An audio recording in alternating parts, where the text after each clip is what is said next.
Hello, it's Peter Wright and Kathleen Beauvais with another episode of the weekly wrap up for Health Declassified. And this is coming to you for the week ending 25th July 2025 or 2025.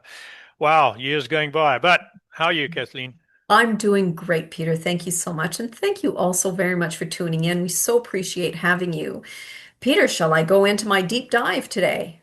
Straight away, go for it. All right, all right. Well, today, what I would like to talk to you about is the importance of daylight and how it boosts your immune system. And this is an article from Dr. Mercola's site. We will Hmm. provide a link to that full article below this video, but here are some of the highlights of that article. So it says here, your immune system's frontline defenders, called neutrophils, are most powerful in the early morning when activated by daylight exposure. So light works like an internal alarm, switching your immune response on at the right time and boosting your body's ability to fight infection.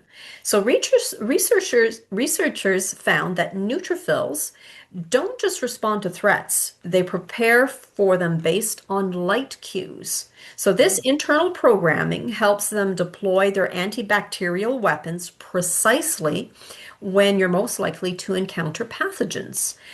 But when this system is disrupted, such as by artificial lighting, shift work, or late night screen use, your immune defenses drop off at exactly the wrong time when bacteria then have the upper hand. So when you stay up late, miss morning sunlight, or get too much artificial light at night, your immune rhythm falls out of sync, leaving you more vulnerable. They say research shows that your immune system is not only reactive, but timed, meaning when you're exposed to pathogen matters as much as how your body fights them. So simple changes like getting outside in the morning for at least 30 minutes and limiting screen use before bed reprogram your immune system to respond faster and more effectively. They say you should go to bed and wake up at the same time every day, even on weekends. Otherwise, you confuse your body's internal clock. You should block out all light while you sleep. Even small amounts of light, like from a digital clock, disrupt your circadian rhythm. So there you have it, Peter. Yeah, So, interesting. I've always felt really badly for those people that have shift work Mm. because I couldn't imagine having to do that myself, working all night long and then having to sleep all day. I know that your body becomes adjusted to that, but I think it still disrupts your body terribly, I think, in the long Mm. run. I'm sure it does. Yeah, and Mhm. and think a lot of shift workers work on a three-shift rotation, right? So Right. they'll have a morning shift, an afternoon shift, and a night shift. So Yeah. every 3 weeks, every week, or every 2 weeks, depending what it is, their body has to adjust to a new Right. cycle. That must be Right. stressful. You're right. Must And be. and maybe, and maybe it's better if they did a complete switch. So if they're Yeah. working nights to keep on that shift all the time, but then they never see the light of day. So So, who knows, Peter? But who anyways, knows? this I is a don't know. very interesting article. So Yeah, no, it sounds good. And I get my 30 minutes of daylight in the morning when I walk. Well, I'm getting it now, but in another couple of months, it'll be a very few minutes of daylight and a lot more of darkness when I walk at 5:45 in the morning. But anyway, I'm enjoying it while I can. sure. Good. So thanks, Kathleen. I picked up an interesting one on the health side, health front this week, and that was from Epoch Health, and it's natural supplement or supplements for depression and herbs for depression. And this is really interesting. They find the top natural remedy for depression Mhm. is St. John's wort. And in, Oh, in yes. 26 trials with placebos and 10 trials against antidepressant drugs, St. John's wort did better or the same, right, as the placebo or very interestingly, the antidepressant, which could have all sorts of side effects, right? Yes. And just very quickly, the others were saffron, probiotics, vitamin A, and omega-3. So I thought, and they all have a beneficial effect on helping you get over anxiety and depression. So that to me was really interesting. And not to mention exercise, Peter. The fact that, Oh yeah. people who typically feel anxious or a lot of stress, if even if they did 30 minutes on the treadmill or go for a walk out in the sunshine, Hmm. that really helps to alleviate some of that anxiety, and then, it just lessens the Sure. depression. Very important too. Yeah, Oh yes, and that's another reason I enjoy my morning walk every.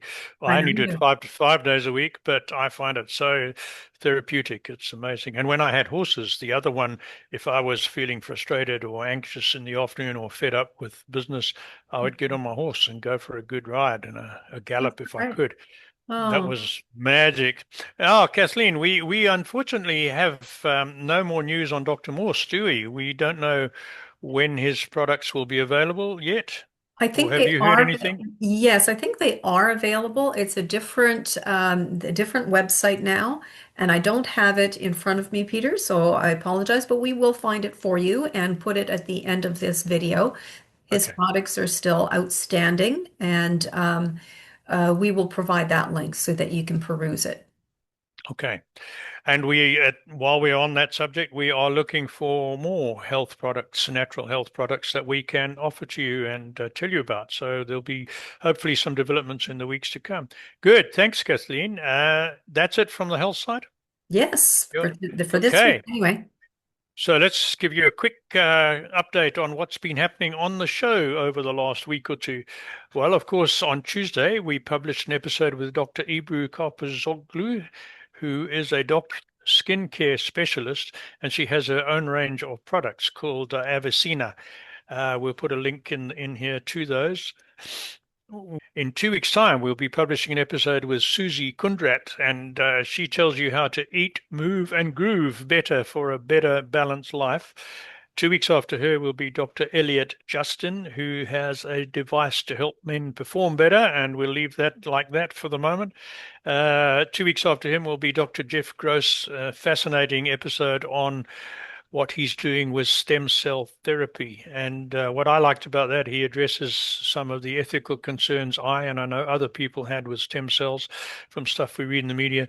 And he addresses that very well, but they are getting some fantastic results. So that's what we have lined up for you. And of course, we always have a featured author and a book. And what we're doing this week is featuring our guest from 2 weeks ago, Elaine Uskoski's book, which is called Cyber Sober, A Caregiver's Guide to Video Gaming Addiction. And if anyone missed that episode, you should really watch it. If you've got young people in your family who's spending too much time on computer, she talks about how to overcome addiction to gaming. And she has a lot of detail in her book. So there's a link to the book in there. And Kathleen, back to you. That'll be it for me. Well, thank you all so very much for tuning in, and until next week, take care, everyone. Bye-bye. Bye.